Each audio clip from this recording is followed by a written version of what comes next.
오늘 본문 말씀은 예수님께서 제자들과 유월절 식사를 마친 후에 집을 나와서 감람산으로 가는 중에 주님과 동행했던 제자들과 나눈 대화입니다.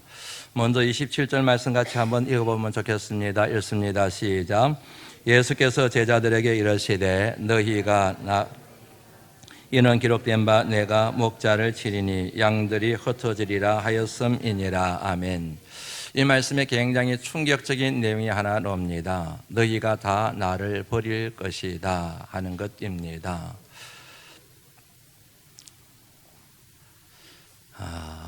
정말 충격적인 내용이에요. 너희가 다 나를 버릴 것이다. 가룟 유다는 이미 주님을 떠났습니다. 남아있는 11명이 다 나를 버리게 될 것이라고 주님이 그렇게 예언의 말씀을 하셨습니다. 여기서 저와 여러분들이 주목해 보아야 될 표현이 있습니다. 너희입니다. 너희가. 그러지 않았습니까? 여기에 나오는 너희는 누구를 얘기하는 겁니까? 예수님의 제자들입니다. 주님과 동행했던 사람들입니다.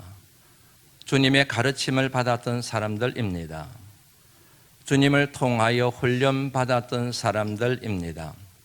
주님이 행하시는 모든 기적과 이사들을 다 눈으로 보고 체험했던 사람들입니다. 그 횟수가 무려 3년입니다. 우리가 생각할 때는 3년이라는 횟수가 그렇게 길지 않은 것처럼 여겨지지만, 그러나 예수님의 생애 가운데 3년은 얼마나 그 비중이 크고 무게감이 가는지 모릅니다. 왜냐하면 주님의 3년은 바로 주님의 공생애였기 때문에 그렇습니다. 다시 말씀드리면은 하나님의 뜻을 이루기 위하여 온전히 헌신하신 기간, 하나님의 명령에 순종하여 하나님의 뜻을 이루기 위하여 주님의 온 생애를 바친 기간, 올인한 세월이었기 때문에 그렇습니다. 그만큼 거칠고 그만큼 치열한 기간이었습니다. 그 기간 동안 예수님의 제자들이 주님과 동행을 했습니다. 함께 했습니다. 그 기간을 통하여 보았습니다. 들었습니다. 느꼈습니다. 생각했습니다. 훈련받았습니다. 가르침을 얻었습니다. 도전받았습니다. 그랬던 그런 그들이 주님을 버릴 것이라고 주님이 예언하셨습니다. 이 같은 예언의 말씀을 들은 제자들이 얼마나 큰 충격에 사로잡혔을까 충분히 짐작하고도 남음이 가지 않습니까? 제자들의 반응을 한번 살펴볼까요? 29절 말씀 같이 한번 읽어보시죠. 읽습니다. 시작. 베드로가 여짜오되 다 버릴지라도 나는 그리하지 않겠나이다. 주님, 그런 말씀하지 마십시오. 저 주님 버리지 않을 겁니다. 더 강력하게 고백을 합니다. 31절입니다. 읽습니다. 시작. 베드로가 힘있게 말하되 내가 주와 함께 죽을지언정 주를 부인하지 않겠나이다 하고 모든 제자도 이와 같이 말하니라. 절대로 주님 부인하지 않을 겁니다. 주님 버리지 않을 겁니다. 주님과 함께 죽을지라도 그런 일은 결코 일어나지 않을 겁니다. 물론 베드로 한 사람의 태도에 대한 반응이 기술이 되어져 있습니다. 그런데 그 베드로 한 사람만 그런 것이 아니라 함께 있던 나머지 제자들도 동일한 반응을 보였음을 31절 끝부분에 보면 모든 제자도, 다시 한번 보여주시겠습니까? 31절 보시면은 모든 제자도 이와 같이 말하니라. 한 제자도 예외 없이 우리는 부인하지 않을 것이라고, 주님을 배반하지 않을 것이라고, 주님을 떠나지 않을 것이라고 그렇게 강력하게 자신들의 의지를 표명했습니다. 영어 성경에 보면 재미있는 표현이 나옵니다. will이라는 단어가 나옵니다. 의지, 강력한 의지를 표현할 때 사용하는 조동사입니다. 그 단어를 사용하고 있습니다. 이처럼 제자들이 강력하게 그리고 적극적이고 적극적으로 자신들의 많은 태도에 대하여 반응을 보일 수 있었던 것은 주님의 하신 말씀이 너무너무 그들에게 충격이었기 때문에 그렇습니다. 그처럼 그들이 강력하게 반응을 보인 것은 주님의 말씀이 그들이 감당하기에는 벅찬 것이었기 때문에 그렇습니다. 그런데 이 같은 주님의 예언의 말씀이 그들에게만 충격이 아니라 오늘 신앙 여정을 걸어가고 있는 저와 여러분들에게도 충격적인 내용일 수 있다는 사실을 여러분들 아시는지요? 왜냐하면 이 같은 주님의 예언의 말씀은 오늘 저와 여러분들이 걸어가고 있는 신앙의 여정을 걸어가고 있는 저와 여러분들에게도 여전히 유효한 하나님의 말씀이기 때문에 그렇습니다. 우리에게서 참 많이 말씀을 드렸던 것 같습니다. 원체 부정적인 얘기라서 한두 번 생각하는 것이 아니라 12번 생각하고 20번 기도하고 더 많이 기도하고 항상 얘기하게 되는 내용입니다. 여러 번 얘기를 드렸지만 그럼에도 불구하고 기회만 닿으면 1000번이고 10,000번이고 죽을 때까지 여러분들에게 계속해서 반복해서 드리고 싶은 이야기입니다. 왜냐하면 이 얘기를 통하여 목회의 본질이 무엇인지, 그리고 결국 신앙이란 어떤 식으로 마무리되어져야 되는지를 우리에게 도전하고 있는 내용이기 때문에 그렇습니다. 전에도 말씀드린 것처럼, 누누이 말씀드린 것처럼 저는 모태신앙입니다. 저희 어머님이 제가 태중이었을 때 목회자로 서원하셨습니다. 사춘기를 맞이해서 엄청나게 방황의 시간을 보냈습니다. 거친 세월을 보냈습니다. 그러다가 고등학교 1학년 여름방학 때 대구에 있는 청천다락원이라고 하는 기도원에서 하나님을 인격적으로 만났습니다. 소명체험을 했습니다. 그때 은혜 받고 난 뒤에 펄쩍펄쩍 뛰는 시간들을 보냈습니다. 그런데 그 해 가을 제 고향교회를 섬기고 계시던 장로님이 병이 나셨습니다. 아버님과 더불어서 그 장로님을 병문안 갔습니다. 집에 계셨더랬는데 그 광경, 그 참혹한 광경에 제가 얼마나 어린 마음에 큰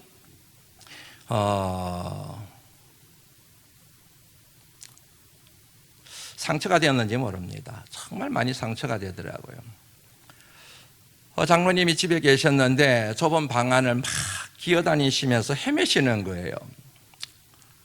그 모습이 참혹하게 이럴 데가 없었습니다. 장로님이 헤매실 때 이러시는 거예요. 아야 그러시는 거예요. 그 광경이 잊혀지지가 않아요, 여러분.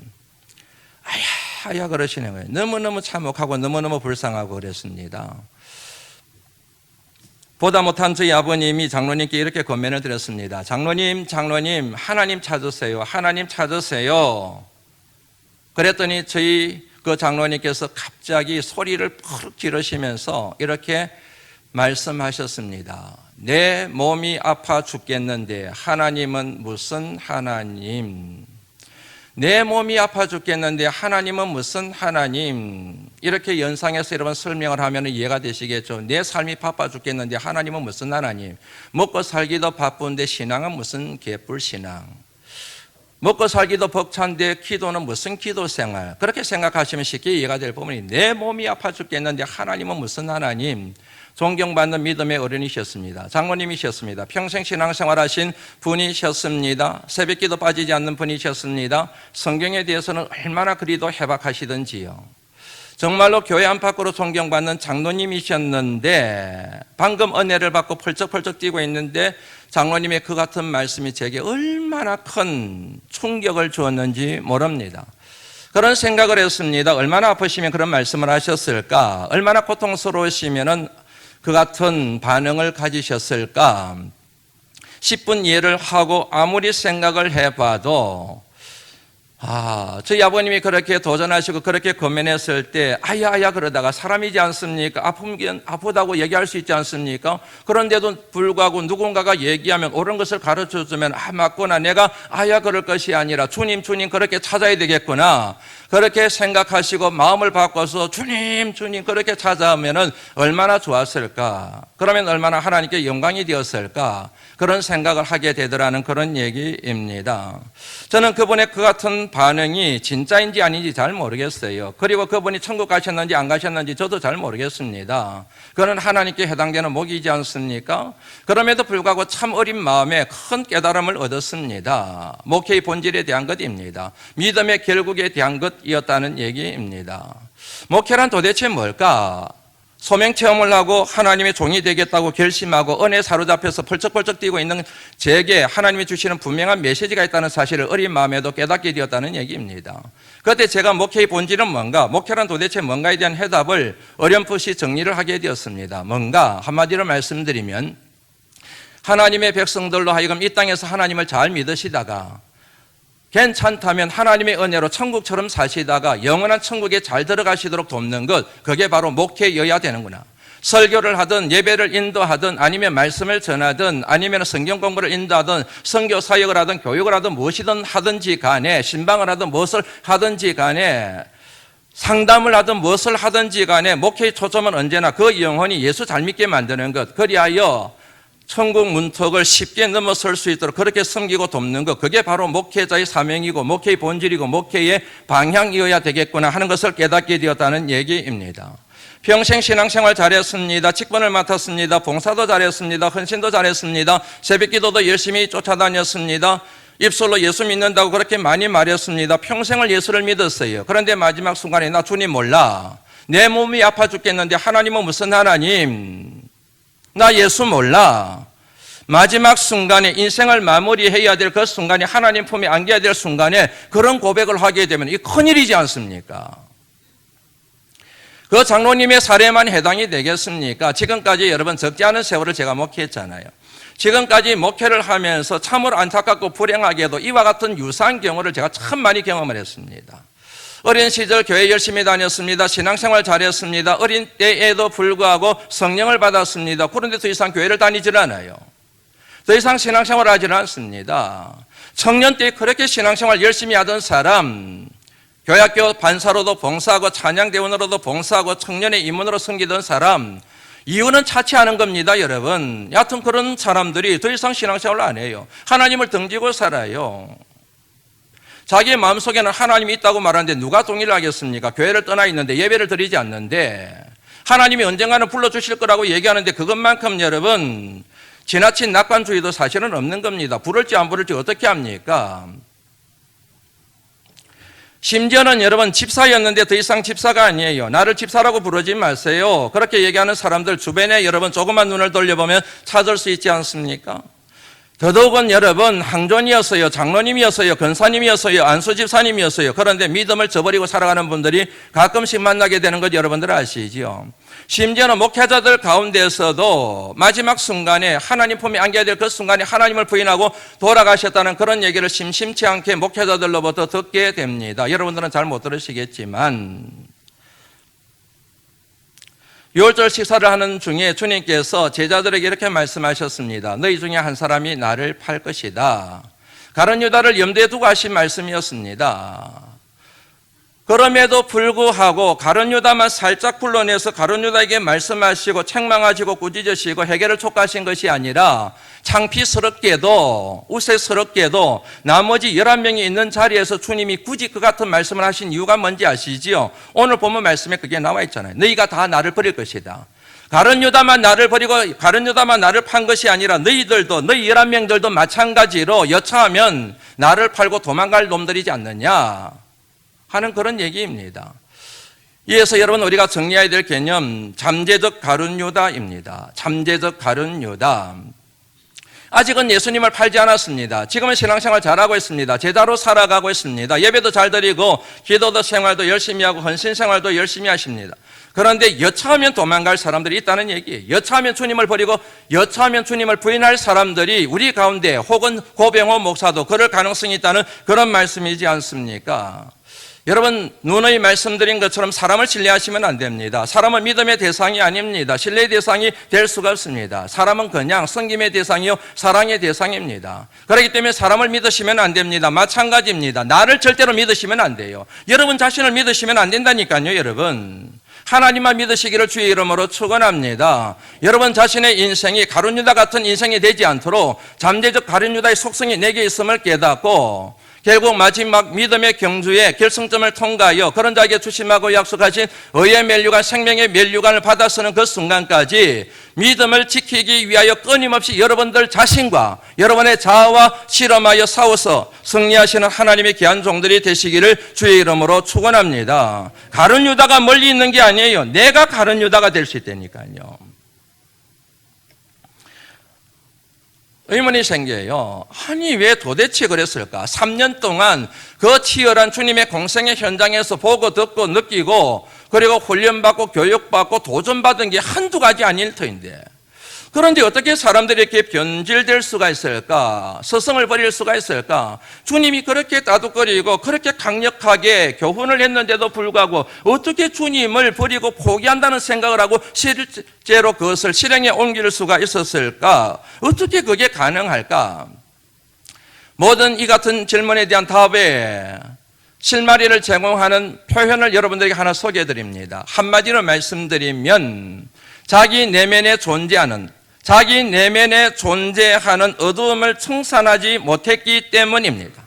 주님을 만나면서 주님의 말씀을 통하여 주님이 행하시는 기적과 표적을 통하여 그 자신의 내면 속에 존재하는 원죄의 속성을 갖고 살아가는 인간이기 때문에 존재할 수밖에 없는 그 어두움의 군세를 청산했어야 되는데, 그것을 매듭을 지었어야 되는데 그것을 청산하지 못한 것이에요.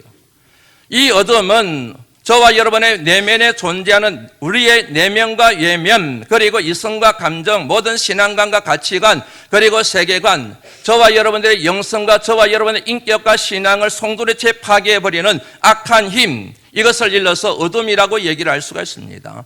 이 어둠을 청산해야 되는데, 이 어둠을 정리를 해야 되는데, 이 어둠을 소멸시켜야 되는데 그것을 그대로 둔 채 주님을 따라다녔다는 그런 얘기입니다. 이처럼 우리의 영혼을 파괴하는 어둠, 어둠의 권세, 어둠의 힘, 여러 가지를 얘기할 수 있을 겁니다. 그런데 오늘 보면 말씀을 통하여 크게 두 가지만 여러분들에게 소개를 해드립니다. 첫 번째는 교만입니다. 교만. 여러분 29절 말씀 같이 한번 읽어볼까요? 읽습니다. 시작. 베드로가 여짜오되 다 버릴지라도 나는 그리하지 않겠나이다. 주님 그런 말씀하지 마십시오. 나 부인하지 않을 겁니다. 주님 버리지 않을 겁니다. 그렇게 얘기했더라면 좀 여러분 이해는 방향은 달라질 수가 있어요. 그런데 비교급을 쓰고 있습니다. 여기 보면 다 버릴지라도 하는 표현이 나와요. 다른 제자들은, 다른 사람들은, 다른 놈들은 다 버릴지라도 나는 안 버릴 겁니다. 다른 11명의 제자들은 버릴지라도 나는 누구입니까? 주님, 제가 베드로잖아요.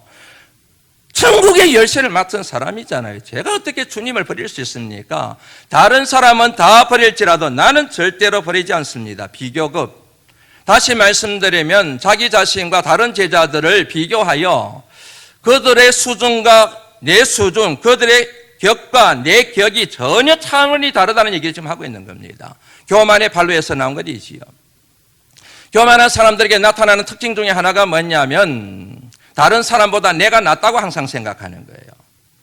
다른 사람보다도 내가 낫다고 생각하는 건, 나보다도 다른 사람을 더 낫다고 생각하는 것은 겸손.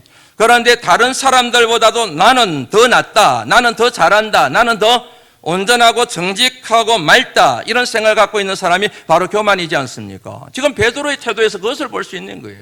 그러니까 우리식으로 얘기하면 하나님이 뿔따구가 난 거예요. 숨이 죽어야 되는데 자기 내면을 들여다보면서 해결을 할 생각은 안 하고 더 강력하게 얘기를 하는 거예요.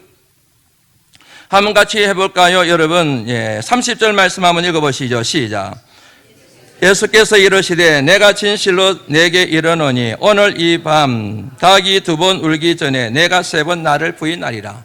주님이 화가 많이 나셨어요. 숨이 죽어야 되는데 숨이 죽기는커녕 오히려 더 강력하게 주님한테 저항하고 있거든요. 오늘 이 말씀에서 주목해봐야 되고, 오늘 이 밤이에요. 다른 제자들은 내일 모레 부인할지 모르지만 너는 오늘 이 밤에 나를 부인할 거야. 다른 제자들은 1-2번 부인할지 모르겠지만 너는 무려 3번이나 나를 부인할 거야. 이 말씀의 뉘앙스가 뭔지 아시죠? 네가 더 나빠, 네 놈이 더 악해, 그런 얘기를 지금 하시는 거예요. 이 같은 말씀을 듣게 되면 여러분 약고가 죽어야 되잖아요. 이 같은 말씀을 들으면 숨이 죽어야 되지 않습니까? 그가 얼마 전에 주는 그리스도이십니다, 메시아이십니다, 하나님의 아들이십니다, 그렇게 고백했던 분이잖아요. 그분이 그렇게 말씀을 하시면 그 말씀의 그물에 자기를 조금이라도 비춰봐야 되잖아요. 자기 내면을 들여다봐야 되잖아요. 왜 주님이 그 같은 말씀을 내게 하실까 생각을 좀 하고 나서 얘기를 해야 되잖아요. 그런데 뭐냐면 그대로 또 직면을 해버려요. 31절 말씀 한번 읽어보시죠. 읽습니다. 시작.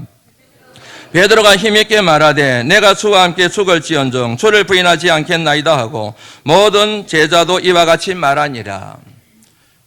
이 말씀에 보면 힘있게 말하되라는 표현이 옵니다. 영어 성경에 보면은요, 단순한 힘이 아니라는 사실을 알 수가 있는 표현으로 사용되고 있습니다. 누구도 저항할 수 없는, 네 힘이 이기나 내가 이 힘이 이기나 한번 해볼까라는 식으로 사용할 때 다양한 단어를 사용을 하고 있는 것을 볼 수가 있습니다.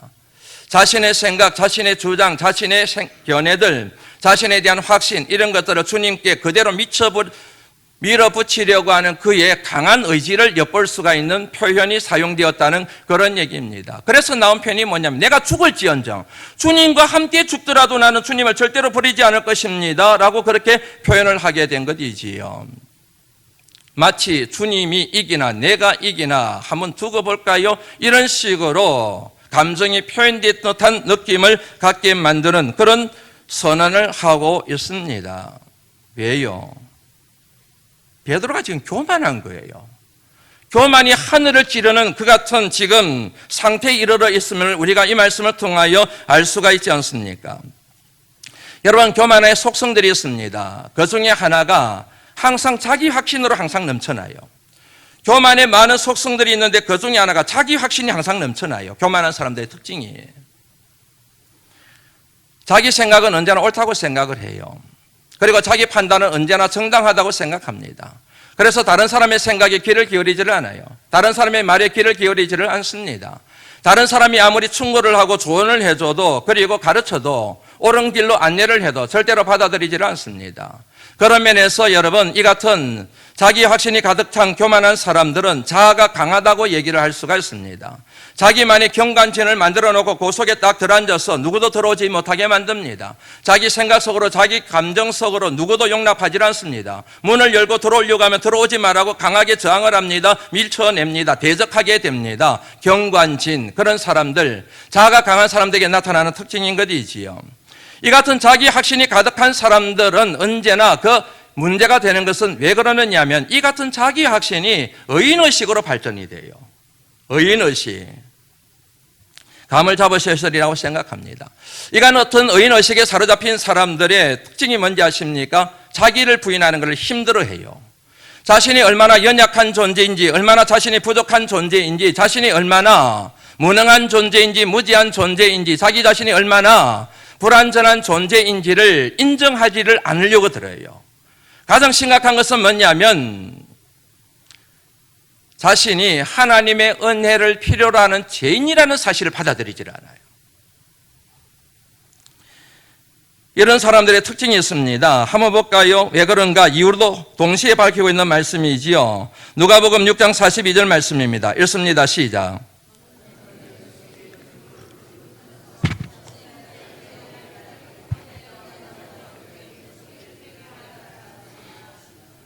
예식하는 자여 먼저 내 눈 속에서 들보를 빼라. 그 후에야 내가 밝히 보고 형제의 눈 속에 있는 티를 빼리라. 이해가 되시죠? 베드로의 태도에서 이 모습을 여실히 우리가 발견할 수 있는 겁니다. 자기 눈 속에 들보가 있는데도 불구하고 다른 사람 눈에 있는 티만 보고 지금 얘기를 한 거예요. 교회를 떠나는 사람, 신앙생활을 더 이상 하지 않는 사람, 심지어는 하나님을 등지고 살아가는 사람들에게 나타나는 여러 가지 특징들이 많이 있습니다. 여러 가지 얘기를 앞서 이미 원리를 얘기했지만은 그 중에 하나가 뭐냐면 매사 부정적이에요. 빼딱하게 쳐다봐요. 항상 삐딱하게 쳐다봐요. 제대로 보지를 않아요. 왜 그런지 아시죠? 들보가 들어있거든요. 이 들보를 빼야 되는데 그래야 제대로 볼 수 있는데 정확하게 볼 수 있는데 이 들보를 낀 상태로 보는 거예요. 그러니까 빼딱하게 보는 거예요. 모든 게 부정적인 거예요. 그래서 항상 불평이 나와요. 불만이 나와요. 이 들보를 빼면 정확하게 볼 수가 있고 제대로 볼 수가 있어서 원망 불평이 안 나오는데 이거를 낀 채로 보니까 모든 게 빼딱하게 보이고 이상하게 보이고 비정상적으로 보이는 거예요. 자기만 정상적이라고 생각하는 거예요. 그러니까 계속해서 원망을 늘어놓는 거예요. 불평을 늘어놓는 거예요. 대안 없는 비판만 막 늘어놓는 거예요. 어떤 대안을 만들어주면 따라오지도 않아요. 하지도 않아요. 그러면서도 계속 뭐냐면 불평, 불만, 부정적인 여론을 조성하는 그런 경향을 보인다는 얘기지요. 왜 그러느냐면요, 지금까지 제가 목회하면서 이런 교인들을 한둘을 만난 게 아니거든요. 공통점이더라고요. 그러다가 결국엔 여러분 교회를 떠납니다. 왜냐하면 본인이 견딜 수가 없어요. 본인이 감당이 안 되는 거예요. 그 환경을. 그러면 다른 교회 가면 해결이 될까요? 안 돼요. 왜냐하면 그 습성이 어디 가겠습니까? 그 습성이 그대로 남아있는 거예요. 이 문제를 근원적으로 해결하기 위해서는 자기 눈을 가리고 있는 이 들보를 빼야 되는데 그러면 문제가 해결되는데 교회를 옮긴다고 해서 문제가 해결되고 다른 목회자를 만난다 해서 해결이 되고 예수님이 와봐요. 되는가? 안 되지. 사랑하는 성도 여러분, 예수 잘 믿기 위하여 겸손하신 주의 종들이 되시기를 주의 이름으로 축원합니다. 교만은 패망의 선봉이요 거만한 마음은 넘어짐의 앞잡이입니다. 이 같은 교만이 우리들로 하여금 얼마나 잘못된 신앙의 여정을 걸어가게 만드는 장애물 중에 장애물인지 오늘 베드로의 태도를 통하여 저와 여러분들이 정리할 수가 있습니다. 둘째, 욕심입니다. 베드로가 부인해요. 나 주님 버리지 않을 겁니다. 절대로 버리지 않을 겁니다. 죽어도 버리지 않을 겁니다. 그런데 이 같은 선언 속에는 베드로의 속내가 그대로 담겨져 있습니다. 제가 주님을 버리다니요. 그럴 리가요. 제가 주님께 투자한 게 얼만데. 제가 주님께 투자한 게 얼만데 배를 버렸는데, 아비를 버렸는데, 건물을 버렸는데, 생업을 포기했는데, 그리고 주님께 인생을 걸었는데, 3년을 내가 쫓았는데, 근데 주님을 내가 버리다니요. 주님이 죽으면 나도 죽는 겁니다. 주님이 살면 내가 사는 겁니다. 그러므로 주님은 죽으면 안 됩니다. 이 같은 속내가 그대로 여기에 반영이 되어 있는 거예요. 여러분들이 잘 아시는 것처럼 베드로가 주님을 처음 만난 것은 갈릴리 호수였습니다. 반세도로 빈걸물질만 하고 돌아온 그의 배에 주님이 오르셨습니다. 그리고 깊은 데로 가서 그물을 던지라 그러셨습니다. 뭐에 끌린 듯이 베드로가 밤이 맞도록 빈 그물질만 하고 돌아왔지만 말씀에 의지하여 내가 그물을 내리겠습니다. 순종합니다. 놀라운 역사가 나타났습니다. 그물에 찢어질 만큼 많은 물고기가 잡혔습니다. 그 순간 베드로가 주님 앞에 무릎을 꿇습니다. 주님, 나를 떠나십시오. 나는 죄인입니다. 그러자 주님께서 그를 초청하시지 않습니까? 나를 따라오너라. 내가 사람을 낚는 어부가 되게 하리라. 그러자마자 베드로가 모든 것을 버려두고 예수님을 쫓아 나서게 되지요. 여러분, 베드로가 주님의 그 같은 초청에 마음이 움직이고 발걸음이 움직일 수 있었던 이유가 두 가지가 있어요. 하나는 뭐냐면 주님의 능력입니다. 또 다른 하나는 주님이 말씀하신 사람 낚는 어부라고 하는 표현입니다. 사람 낚는 어부, 딱 감이 오시지요. 지금까지는 갈릴리 호수에서 평생 비린내 나는 생선을 잡는 어부였는데 주님이 초청하기를 이제는 비린내 나는 생선 잡는 어부가 아니라 사람 낚는 어부. 딱 감이 오잖아요. 권력, 세상의 부귀영화, 사람 낚는 어부라니까요, 여러분. 그렇게 초청하신 분이 누구입니까? 주님, 메시아로 소문난 분, 메시아가 도래하시게 되면 이스라엘 나라가 회복될 것이고 정치적인 왕국이 세워질 것이고 그런 분인 줄 알았는데 자기 배에 오르셔서 능력을 보여주셨지 않습니까? 아, 이분이 메시아구나. 그러므로 이 같은 초청을 받았을 때 베드로가 얼마나 기뻤겠습니까? 얼마나 행복했겠습니까? 메시아가 나를 초청했다. 더 이상 비린내 나는 생선 잡는 어부가 아니라 사람 낚는 어부로 만드시겠단다. 당장에 버릴 수 있죠. 저라도 버리겠는데요. 다 버리고 주님을 따라 나서겠는데요. 여러분, 여기서 우리가 정리해야 될 게 하나 있습니다. 베드로가 모든 것을 버려두고 주님을 따라 나선 이유는 간단합니다. 주님의 능력을 빌어서 자신의 야망을 이루고 자신의 욕심을 채우고 다시 좁게 말씀드리면은 자신의 세상 부귀영화를 누리기 위하여 주님을 따라 나섰다고 하는 것입니다.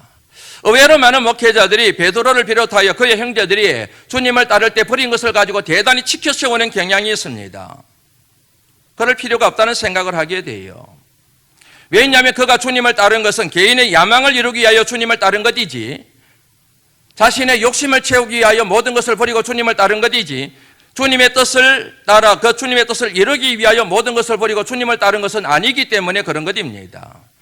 그러니까 자꾸만 다른 것은 생각하지 않고 이면의 것들은 생각하지 않고 베드로가 주님을 따르는데 모든 것을 버렸다, 이런 식으로만 자꾸 설교하는 것은 상당히 본문의 말씀을 왜곡하고 오도하는 경향이 있다는 그런 얘기입니다. 그러다 보니까 예수 믿는 사람들도, 교회 다니는 사람들도 전부 다 예수 믿는 게 복받기 위해서, 세상 부귀영화를 누리기 위해서 예수님을 쫓다 보니까 갖가지 부작용이 생기게 되고 부정적인 결과를 초래하게 된 것이지 않겠습니까, 여러분? 이 같은 베드로의 속내가 그대로 여실히 드러난 사건이 하나 있게 되지요. 어느 날 예수님께서 제자들에게 묻습니다. 사람들이 나를 누구라고 그러느냐? 제자들의 대답을 듣고 난 뒤에 주님께서 다시 묻습니다. 그러면 너희들은 나를 누구라 그러느냐? 그러자 베드로가 기다렸다는 듯이 선뜻 나서서 이렇게 고백하지 않습니까? 주는 그리스도이십니다. 주는 메시아이십니다. 오래전에 예언됐던 바로 그분입니다. 주님으로 인하여 이 땅에 정치적 왕국이 이스라엘 나라가 회복되게 하실 분입니다. 하나님의 아들이십니다. 주님께서 그를 칭찬하셨습니다. 복 주셨습니다. 그리고 이 같은 엄청난 말씀을 하셨습니다. 너는 베드로라. 이 반석 위에 내 교회를 세우리니 음부의 권세가 이기지 못할 것이다. 정말로 베드로가 기다렸던 말씀을 드디어 하세요. 천국 열쇠를 내게 줄게. 천국 열쇠를 내게 줄게. 네가 무엇이든지 땅에서 매면 하늘에서도 맬 것이고 네가 무엇이든지 땅에서 풀면 하늘에서도 풀릴 것이라. 했다. 드디어 내가 원하던 것을 얻었다. 베드로가 그렇게 한화하지 않았겠습니까? 내가 배와 그물과 아비를 버리고 주님을 따라 나선 게 바로 요거였는데 드디어 그 복이 나한테 굴러 들어와서 천국 열쇠, 내가 그것을 받았어. 이게 여러분 뭐가 된지 아십니까? 베드로가 그처럼 주님 앞에 교만하게 만든 결정적인 이유인 거예요. 그것을 엿보게 만드는 말씀이 마가복음 8장에 나와요. 주님이 그 같은 말씀을 하시고 난 뒤에 주님이 제자들에게 비로소 말씀하신 것이 무엇인지 아시지요? 마가복음 8장 31절 말씀 한번 같이 읽어볼까요? 읽습니다. 시작. 장로들과 대제사장들과 서기관들에게 버림받아 죽임을 당하고 사흘 만에 살아나야 할 것을 비로소 그들에게 가르치시니, 비로소라는 단어가 굉장히 중요합니다. 그 전까지는 말씀하지 않았습니다. 그런데 베드로의 고백이 있고 난 뒤에 그때 주님이 말씀하기 시작하시다는 얘기이지요. 그게 뭐입니까? 나 고난받을 거야. 나 죽을 거야. 그러나 얘들아 걱정하지 마. 내가 죽음을 이기고 부활할 거야. 그런데 여러분, 저와 여러분들은 말씀을 통하여, 정인들을 통하여 예수님의 부활에 대하여 알고 있지만 이 당시 제자들이 그걸 어떻게 알겠어요, 여러분? 부활의 개념이 전혀 없는 거예요. 부활한다는 게 도대체 뭐지? 이게 도대체 이해가 안 되는 상황에서 그 말씀이 들어오겠습니까? 그들의 귀에 들어오고 그들의 마음에 들어올 것은 하나밖에 없는 거예요. 주님이 죽는다는 거예요. 고난받으시다가 죽는다는 거예요.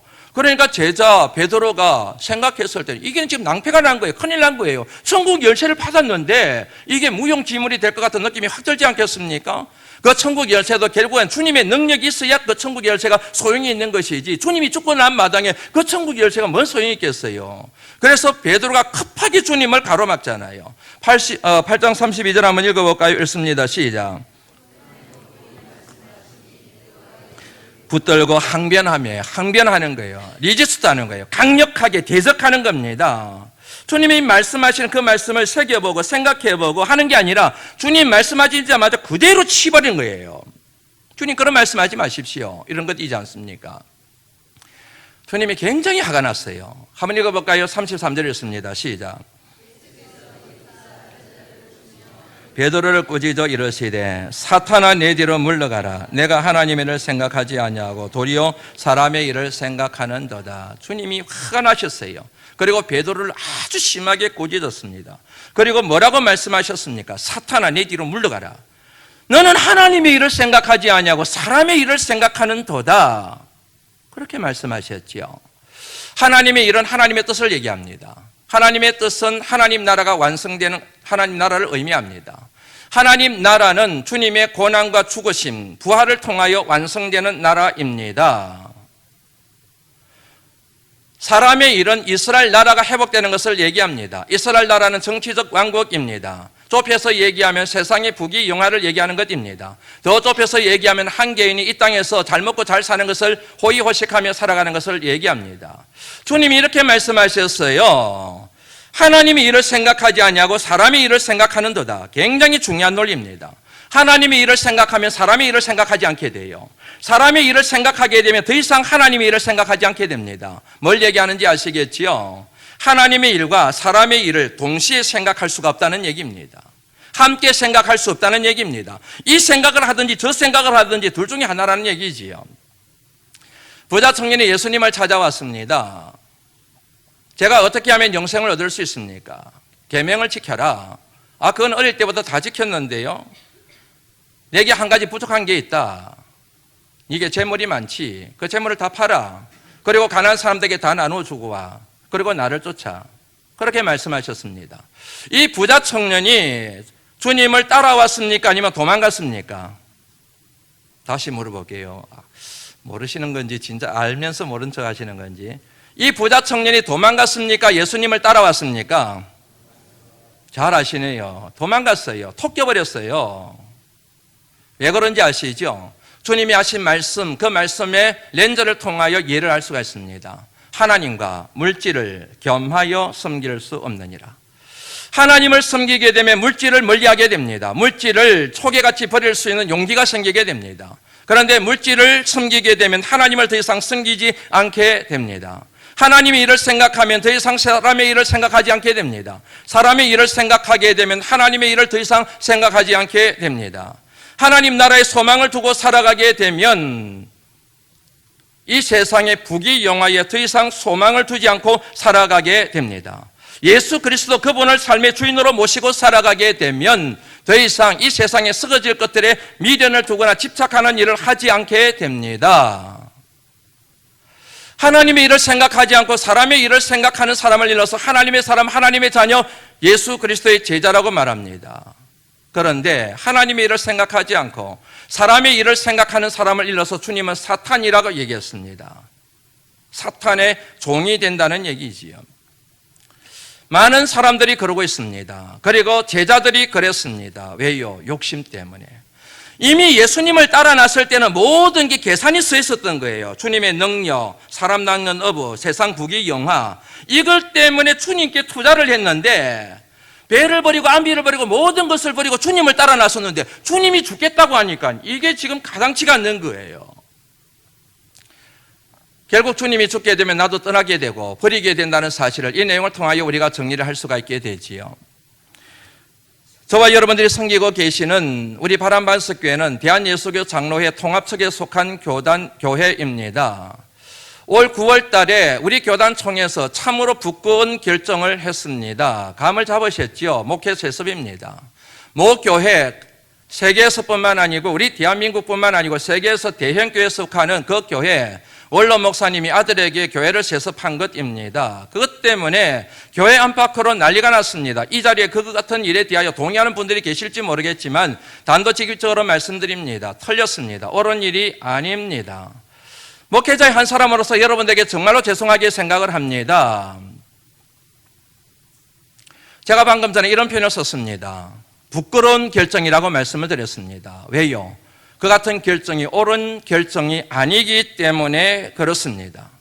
옳은 결정이 아니라는 사실을 많은 사례를 통하여 논리적으로 합리적으로 여러분들에게 설명을 해드릴 수가 있습니다. 그런데 우리가 아무리 얘기해봐야 그것은 당신의 논리고 그렇게 놓으면 할 말이 없는 겁니다. 당사자들의 입술을 통하여 이게 옳은 일이 아님을 우리가 알 수가 있습니다. 한번 보시지요.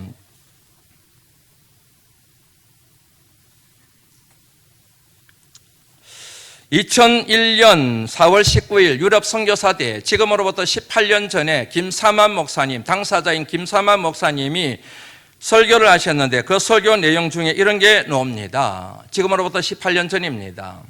그분이 이런 내용을 설교했습니다. 한국교회의 문제 중 하나는 세습입니다.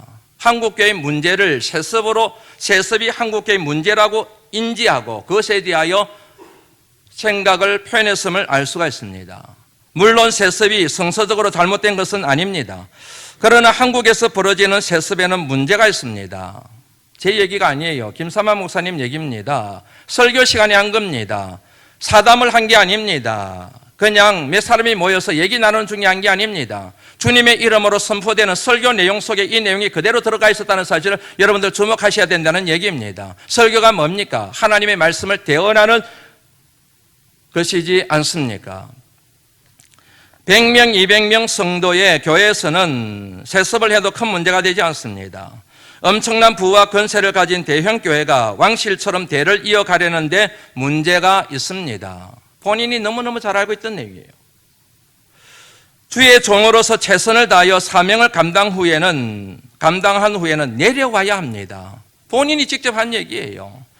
이렇게 자기처럼 큰 대형 교회를 이루고 난 뒤에는 내려와야 된다는 거예요. 그리고 이어서 얘기하기를 그런데 자신도 내려오지 않고 대를 이어 자식에게 물려주는 것은 옳은 일이 아닙니다. 본인이 옳은 일이 아니라고 얘기한 거예요. 본인이. 다른 사람이 얘기한 게 아니고 제3자가 얘기한 게 아니고 본인이 직접 하나님 앞에서 하나님 말씀을 대언하면서 이거는 옳은 일이 아닙니다라고 얘기했다니까요. 그런데 말이 달라졌어요. 생각이 달라졌기 때문입니다. 왜 생각이 달라졌을까요? 그때는 힘있게 목회할 때인데 이런 일들에 대한 욕심이 없었던 거예요. 그런데 막상 은퇴를 하고 나니까 욕심이 생겨버린 거예요. 이 같은 인간적인 욕심, 세속적인 욕심이 그분의 가치를 지배해버렸기 때문에 이같이 변질되어버리는 결과를 초동하게 되었다는 그런 얘기입니다. 그 아드님도 마찬가지입니다. 어떤 세미나에서 공적으로 본인의 의지를 밝혔습니다. 한번 보시죠. 저는 개인적으로 말씀드리는데 명성교에서 하라고 해도 저는 안 합니다. 아드님 되는 김하나 목사님이 하신 얘기예요. 나 안 할 겁니다. 절대로 세습 안 할 겁니다. 하나님 앞에, 성도들 앞에 약속을 했다니까요.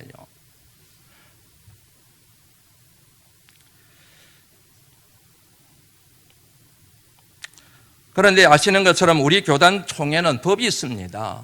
세습을 못하게 돼 있어요. 그런데 이번 총회에서 이 명성교회를 위한 특별한 수습안이 만들어진 것입니다. 이 수습안을 만들 때 이 김삼환 목사님이 총회 석상에 와서 이런 얘기를 하셨어요. 정말 저는 이 내용을 들으면서 영상으로 들으면서 화가 너무 났어요. 어떤 내용이 있냐면 한번 보시죠. 합동은 없는 법도 만들어서 오정의 목사를 살려주었다. 이번 총대들이 우리 명성교회도 잘 품어주셨으면 한다.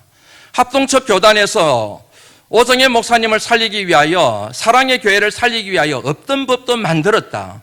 그러니까 우리 교회를 살리기 위하여, 나를 살리기 위하여 세습이 가능할 수 있도록 없던 법도 만들어달라, 이런 식의 뉘앙스로 얘기를 한 거예요. 이게 여러분 될 말입니까? 그럼에도 불구하고 세습안이 만들어졌습니다. 1000번 만번 양보해서라도 여러분, 그 같은 세습안이 만들어졌으면 그 같은 세습안을 여러분 따라야 되지 않겠습니까? 지난 추종에 정말로 우리 모두를 하나게 만드는 결정이 그 교회 안에서 일어난 거예요. 노에서 파송한 임시 당회장을 세워야 되는데 그 교회 장로님들이 모여셔가지고 자기들이 결정을 내린 게 있어요. 그게 뭐냐면 김삼환 원로 목사님을 대리단정원장으로 세운 거예요. 그리고 아드님을 설교 목사로 세운 거예요. 수석 정권위원장이 계세요. 그 목사님이 그 얘기를 듣고 화를 낸 거예요. 왜냐하면 수습위원들이 수습안을 만들 때 그 내용 속에는 김삼환 목사님이나 그리고 그 아드님 되는 김하나 목사님이 자숙할 수 있도록 건신하는 내용들이 포함되어 있었기 때문에, 그런데 그것도 아랑곳하지 않고 자기들끼리 모여가지고 대리단장회장이 되고, 아버지는 원로 목사님은 대리단장회장이 되고 아들은 설교 목사를 시켜가지고, 대리단장회장이 뭐입니까? 모든 정권을 다 가진 사람이잖아요. 그렇게 가겠다고 지금 발표를 한 거 아니에요. 속이 상해요, 여러분. 그야말로 눈 가리고 아웅하는 죄를 범하고 있지 않습니까? 그런데 이 같은 내용을 생각하면서 사도 낱말하랴 하는 생각이 났습니다. 저와 여러분들은 어떻습니까? 경건의 모양은 갖춘 것 같은데 경건의 능력을 제게 찾아볼 수가 없어요. 주님을 따르는 것 같은데 여차하면 주님을 버리고 주님을 배반하고 도망갈 그 같은 믿음의 삶이, 그런 뭐냐면 태도가 여러분들 속에 내면적으로 어두움의 영에 사로잡혀 있는 것 아닙니까, 여러분? 욕심이라고 하는 어둠이 우리의 마음을 지배하고 있는 한 저와 여러분들도 얼마든지 변질될 수 있다는 사실, 얼마든지 주님을 부인하고 주님을 배신하고 떠나갈 수 있다는 사실, 3년 동안 그렇게 철저하게 훈련받았음에도 불구하고 자기 욕심대로 자기 마음대로 안 되니까 주님을 버리고 도망갔던 제자들처럼, 가룟 유다처럼 저와 여러분들도 얼마든지 가룟 유다의 속성이 있다는 사실 잊어버리시면 안 된다는 그런 말씀을 여러분들에게 드리는 것입니다. 왜냐하면 욕심이 잉태한 적 죄를 낳고 죄가 장성한 적 사망을 낳기 때문에 그렇습니다. 그러므로 사랑하는 성도 여러분, 우리 내면에 존재하는, 그리하여 저와 여러분들의 영혼을 파괴하고 영성을 파괴하고 인격을 파괴하고 신앙을 파괴하는 이 같은 어둠, 오늘 말씀을 통하여 우리에게 도전하신 교만과 그리고 욕심을 청산해야 합니다. 그래야 살 수가 있습니다. 어떻게 청산할 것인가? 이 부분에 대해서는 다음 주일날 창립기념주일에 함께 생각을 나누려고 합니다. 너무 절망적일 것 같아서 미리 여러분들에게 희망의 메시지를 전하고 말씀을 마무리합니다. 시편 37편 24절 말씀 같이 한번 읽어보시겠습니다. 시작. 여호와께서 그의 붙드심이로다. 아멘. 다시 한번 읽어볼까요? 읽습니다. 시작. 그는 넘어지나 아주 엎드러지지 아니함은 여호와께서 그의 손으로 붙드심이로다. 아멘. 우리는 연약한 존재입니다. 아무리 믿음 생활 잘하고 싶어도 자꾸만 넘어집니다. 자꾸만 쓰러집니다. 실패합니다. 그럼에도 불구하고 쓰러진 채 영원히 그렇게 갈 존재들이 아닙니다. 왜냐하면 저와 여러분들을 사랑하신 하나님께서 저와 여러분들을 일으키시기 위하여 손을 내밀고 계시기 때문입니다. 관건은 하나님의 사랑에 손을 붙드는 것입니다. 사랑하는 성도 여러분, 연약해서 넘어질 수 있습니다. 쓰러질 수 있습니다. 그럼에도 불구하고 우리에게 구원의 손길을 펴고 계시는 주님의 손을 붙잡고 다시 일어서시기를 주의 이름으로 부탁을 드립니다. 하나님 감사합니다. 귀한 말씀